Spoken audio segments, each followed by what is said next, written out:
തെരഞ്ഞെടുപ്പായാൽ പ്രചാരണ രംഗത്ത് പലവിധ വിഷയങ്ങളും ചർച്ചയാകും. രാഷ്ട്രീയവും വികസനവുമെല്ലാം ആരോപണ പ്രത്യാരോപണങ്ങളായി കളം നിറയും.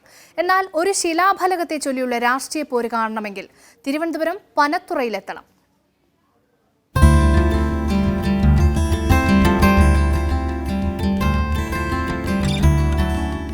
ശിലാഫലകങ്ങൾ വെറും സ്മാരകങ്ങളായി മാത്രം കിടക്കുന്ന പല കാഴ്ചകളും നാം കണ്ടിട്ടുണ്ട്.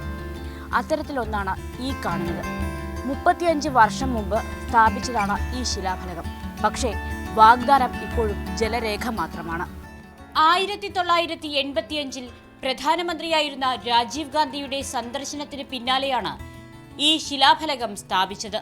TS കനാലിന് കുറുകെ പാലം പണിയുമെന്നതായിരുന്നു ഇനിയും നടക്കാത്ത ആ സുന്ദര വാഗ്ദാനം. 35 വർഷക്കാലം കൊണ്ട് നടന്നത് മണ്ണ് പരിശോധനയും പൈലിങ്ങും. മറുപുറത്ത് കടൽ ഭിത്തിയും കെട്ടി. പിന്നെ അനക്കമില്ല. എനിക്ക് 10 വയസ്സുള്ളപ്പോഴാണ് ഈ പാലത്തിൻ്റെ തറക്കല്ലിടുന്നത്.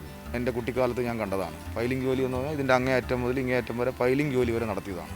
പക്ഷേ പിന്നെ എന്തോ മാറി മാറി വന്ന സർക്കാരുകൾ ഇതിലൊരു താല്പര്യവും എടുത്തിട്ടില്ല. പള്ളിക്കടവിലെ കടത്തുവള്ളമാണ് ഇവരുടെ ആശ്രയം.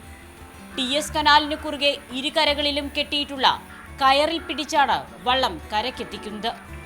ഓരോ തെരഞ്ഞെടുപ്പാകുമ്പോഴും ഇവർക്ക് മുന്നിൽ പാലം തരാമെന്ന വാഗ്ദാനവുമായി പാർട്ടിക്കാരെത്തും. അപ്പുറത്ത് പോകാനും വരാനും ഉള്ള ഒരു നടപ്പാത കിട്ടിയാൽ മതി. ഞങ്ങൾക്ക് ഇവിടെ വലിയ വലിയ പാലം, വണ്ടി, കാറൊക്കെ പോകണം, പ്ലെയിനൊക്കെ പോകേണ്ട പാലമൊന്നും വേണ്ട. ഞാനൊരു കാറ്റ് പേഷ്യൻ്റാണ്. പക്ഷേ എന്നാലും ഒരു അസുഖം വന്നാൽ എനിക്കൊരു ആട്ട പെട്ടെന്ന് കിട്ടാമെന്ന് പറഞ്ഞില്ല. ജയിപ്പിച്ചാൽ നടപ്പാലമെങ്കിലും ഉറപ്പെന്നാണ് സ്ഥാനാർത്ഥികളുടെ വാഗ്ദാനം.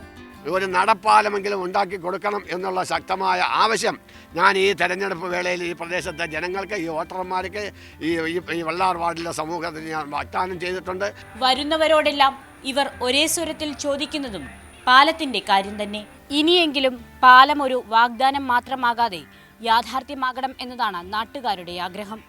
ക്യാമറ പേഴ്സൺ രാജേഷ് വടകരയ്ക്കൊപ്പം കൃപാനാരായണൻ, മീഡിയ 1, തിരുവനന്തപുരം.